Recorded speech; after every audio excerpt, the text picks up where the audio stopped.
Avant que la vidéo ne commence, je tiens à te signaler qu'une chaîne secondaire existe.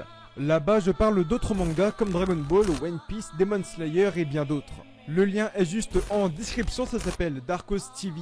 Tu y trouveras par ce même biais un lien pour Tipeee afin d'aider au développement de la chaîne. Sur ce, bonne vidéo.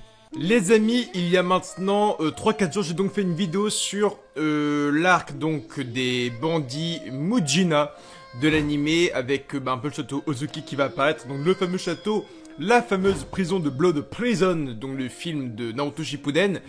Et là les gars, on a enfin les résumés des épisodes. On avait, souvenez-vous, seulement les titres des épisodes qui étaient sortis. Là, on a enfin les résumés. Donc découvrons maintenant pourquoi Boruto et Mitsuki vont en prison, pourquoi ils s'y infiltrent, pour quelles raisons tout simplement. Et puis on voit que t'avais une directrice qui disait à Boruto, tu as commis un crime, donc tu es emprisonné ici.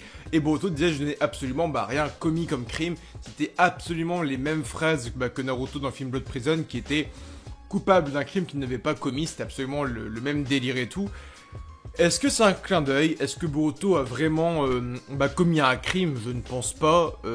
Donc on va voir tout ça. Je découvre ces titres avec vous, sachez-le.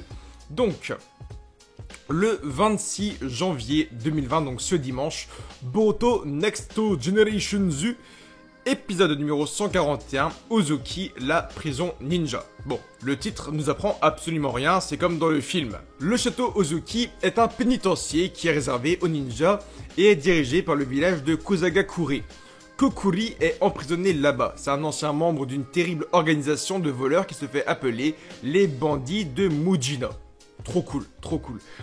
Déjà ça c'est cool, c'est trop classe. Donc en fait, Kokuri, donc celui qui a les cheveux rouges, je pense qu'on voit dans la preview, était dans le même gang que cette personne que tu vois à l'écran. Je ne sais plus son nom, tellement qu'il était Osef à mes yeux, mais qui était un peu qui était le leader des Mujina, et qui avait un lien directement, lui, avec Kara, donc avec Jigen et tout.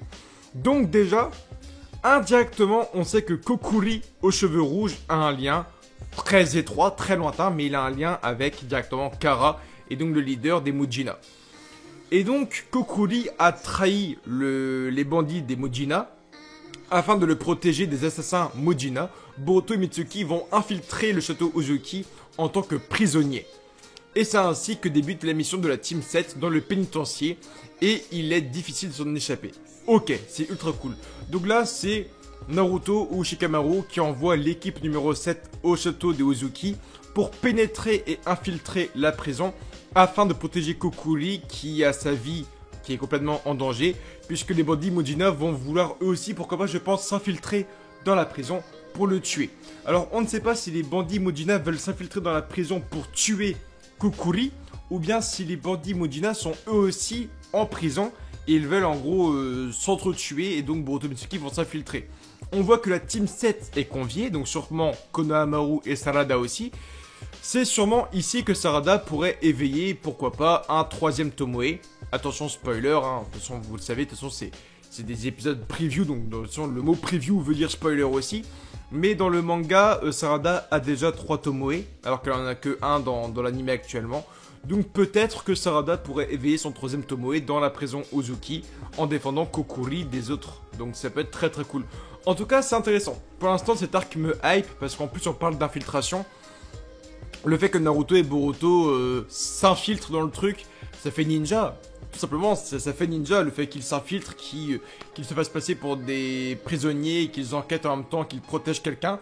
Mission de protection, infiltration, c'est ninja, c'est cool, c'est ce qui me manquait moi un peu à la fin de Shippuden et au début de Boruto, donc c'est très cool pour l'instant. C'est très cool. Après, le truc que je comprends pas pour l'instant, et on va passer au prochain, vous en faites pas, c'est que Boruto dise dans la preview, mais j'ai commis aucun crime, pourquoi je suis là?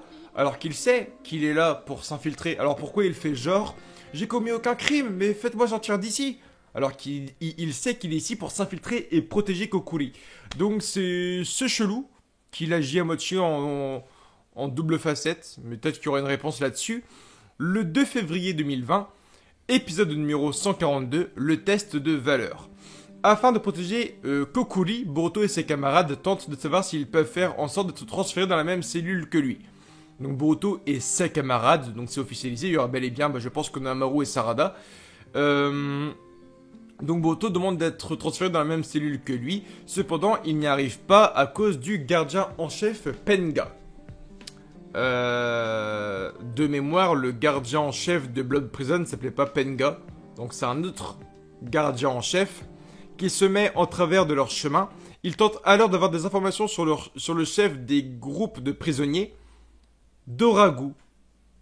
Donc ce n'est pas la meuf du... Ce n'est pas la meuf du roman. Ah non, les informations sur le chef des groupes de prisonniers. En gros, il y a un groupe de prisonniers, plusieurs groupes de prisonniers, et tous ces groupes de prisonniers ont un leader qui est Doragu, qui est parvenu à avoir le contrôle sur les autres prisonniers. Donc, le boss du château Ozuki pourrait être Doragu, qui est donc le leader de tous les prisonniers. Et donc si Doragu est le leader de tous les prisonniers, Doragu est également le leader de Kokuri. Et donc Doragu pourrait également vouloir la mort de Kokuri. Ouais. Ils veulent trouver un moyen de faire chanter le gardien en chef pour pouvoir négocier avec lui. Cependant, Doragu veut quelque chose en échange de l'information. Il fait donc Boruto et sa team passer un test de valeur et il est dit qu'aucun prisonnier ayant testé ce test ne l'a réussi. Ok, donc il y aura un test de valeur, un test que personne n'a absolument jamais réussi, donc à voir comment ça va être. En tout cas là c'est chelou, hein. Entre le Doragu, on sait pas trop qui c'est en fait. Le synopsis c'est assez mal expliqué.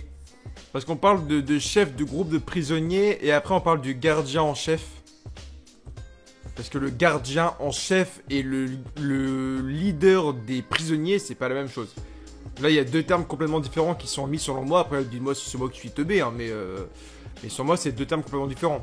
Le chef des groupes de prisonniers, est-ce que c'est le chef des prisonniers ou est-ce que c'est le chef de la prison qui règne sur les prisonniers?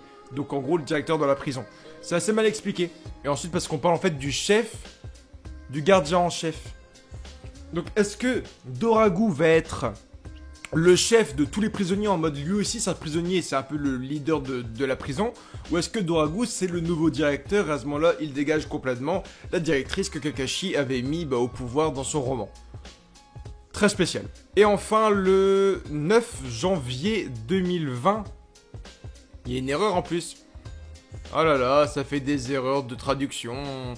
Le 9 février 2020, l'épisode de numéro 143, les criminels qui en ont après Kokuri. Donc on verra enfin le visage des personnes qui veulent la mort de Kokuri. Et donc on va découvrir en ce fameux épisode de numéro 143, le gang des Mujina. Écoutez, ça réserve du lourd, ça réserve vraiment du lourd. Maintenant, j'espère que l'ambiance sera glauque, que l'ambiance sera un peu malsaine. Ce que j'ai en fait aimé à l'époque du film Blood Prison, c'était que l'ambiance était froide, l'ambiance était encore jamais vue dans Boruto. L'univers de la prison, l'univers d'un Naruto qui ne peut pas utiliser son chakra. Un Naruto qui évolue dans un environnement qu'il ne connaît pas, qui change de Konoha et toutes ces belles couleurs, un truc très sombre, très glauque, avec des prisonniers qui sont très malsains et tout, ça sent la baston à chaque coin de mur et tout. J'espère que l'ambiance sera la même. Un arc très froid, un arc très glauque à l'image de l'affiche que vous voyez à l'écran, de toute façon à côté de moi, là, de ce côté-là. Là. Donc j'espère que ce sera à la même image, ce sera carrément cool. En tout cas, vous savez ce qui est prévu pour la suite donc de ces fameux épisodes. Et donc il est possible, pourquoi pas, que Sarada éveille son 3e Tomoe, pourquoi pas le 2e déjà avant, pendant ces fameux épisodes de l'arc Mujina. En tout cas, je vous dis à très bientôt pour de nouvelles vidéos. J'attends de voir ce que ça va donner, mais je pense que ça peut être carrément lourd et tout. A très bientôt pour de nouvelles vidéos et Date Basso.